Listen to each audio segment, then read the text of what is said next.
general election. Here in Michigan, the political races have some competition in the headlines with the box. The box you're supposed to tick off to declare that, yes, you are an American citizen. Michigan's Secretary of State Ruth Johnson instructed local election clerks to include that question on ballot applications, the ones where we list our name, address, and date of birth. That decree has sparked a lawsuit and some outright defiance on the part of some clerks who are refusing to use ballot applications with the citizenship question. We're joined now by Secretary of State Ruth Johnson.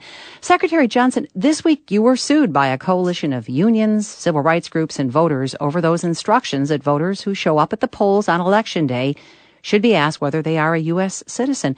What do you say to critics who say this is voter suppression? Yeah, we did this in February and May and didn't have any problems at all. And then, of course, in August, a couple people didn't want to fill it out to show their displeasure with it. But really, it's nothing unusual. We have a universal federal postcard ballot application, and our military has to fill it out, and they have to fill in an oval that says, I'm a U.S. citizen, and sign it also.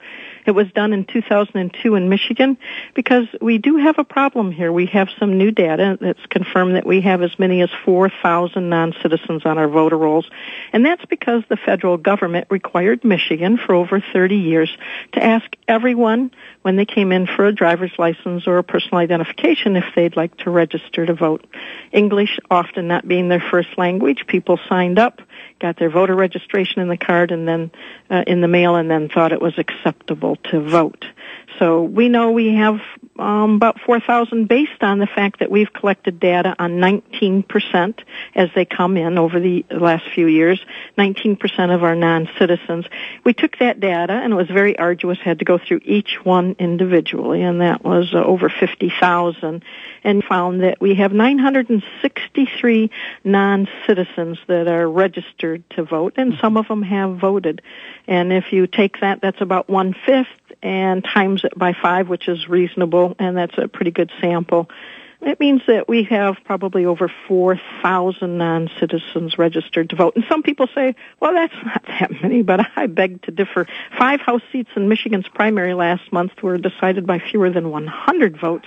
And a recent congressional race in 2010 was decided in the primary by 15 votes. So every vote does count. So clearly you feel there's a lot of housekeeping that needs doing when you look at Michigan's voter rolls. Right. Well, I'm wondering if the box is not mandatory, which you've made clear it's not mandatory. If you don't check it, you're still allowed to vote. How does it really help people who legally shouldn't vote from voting? And that's why it's not the number one way to do it. The number one way is for the federal government. But I've written a letter to Homeland Security. I visited them in D.C. I wrote a letter to Social Security Administration and the President. They all refuse to help. So is this ideal? No. But we believe that most of the people that are voting because they were asked and they received a voter card in the mail, and it's mistaken. We do not believe that this is some kind of, effort that has been organized to have non-citizens vote. So most people are going to react to the honor system and do the right thing once they know it's a felony. So we think this will take care of the majority of the people. We still need the federal government to stand up and do the right thing and help us get those folks off the voter roll so it doesn't hurt them. And it also doesn't, have the potential to change the outcome of a race.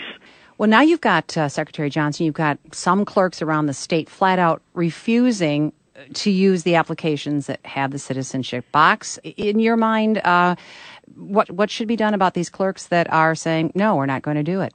Well, in Macomb County, if you take a look, if you look at the 80 people that we found that are non-citizens, some of them have voted, and you then times 5 because we have 1/5 of the data. That's about 400 non-citizens that are probably registered in Macomb County. That's information the clerk did not have when they made these decisions. And, the clerks that have said that we have in our database that people from their communities are not citizens. And I don't think this should be a partisan issue. It's a common sense issue. If you're not a citizen, you should not be voting in federal elections against the law, the Constitution, and our American way. My dad was an immigrant, and immigration's made us a very strong superpower with high quality of life. and people have to wait in line and work hard to become citizens, and then they earn the right to vote.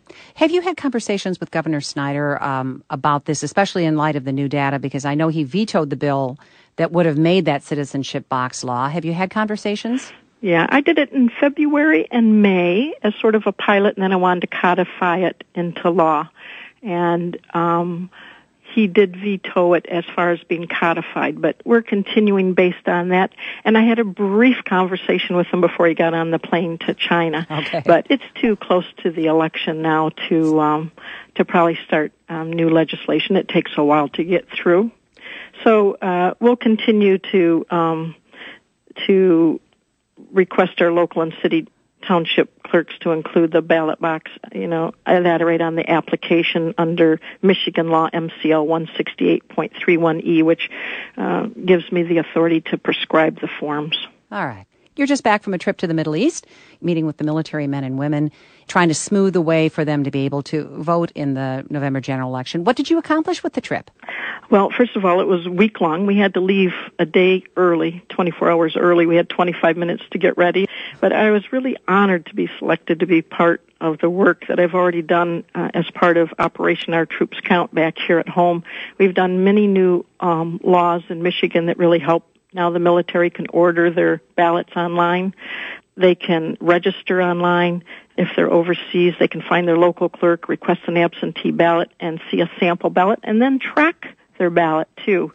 And there were 5 of us that went, and we visited numerous military installations and embassies.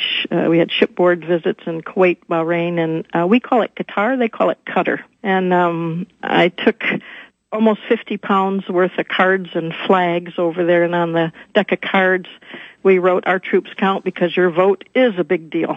And then on the back of it, we have our website where they can do all those things. And the new law says that even for a local election, they can write it on a scrap piece of paper and send it in. Because I know some of those folks got missed in the primary, didn't they? Because some 70 clerks missed the deadlines to get the absentee ballots to those military. None of them were missed because how many days they were late, it was extended. Plus, Michigan is a little more technologically advanced than a lot of the states because we now allow the military to request their ballots online, and they get it then sent to them online. So that saves 10 to 14 days, but 95% of the clerks got out their military ballots on time. Some of them did not get it out on Friday and waited till Monday, so we expanded the time that they would count the votes 3 days past the election for our military to make sure every single military person that voted had an opportunity to have their voice heard, to have their ballot counted. Speaking of lines, we actually, Secretary Johnson put it up on our Facebook page asking if any of our listeners had questions for you. I'm going to leave you with this comment from listener Constance Miller on Facebook, who said to me, "Just tell her the office on Sashabaw is fast and very friendly." So I'm so proud of our staff. They're doing a great job out there, and it really has been a joy to work with them. It's been a pleasure talking with you, Secretary of State Ruth Johnson. Thanks for talking with us on Stateside.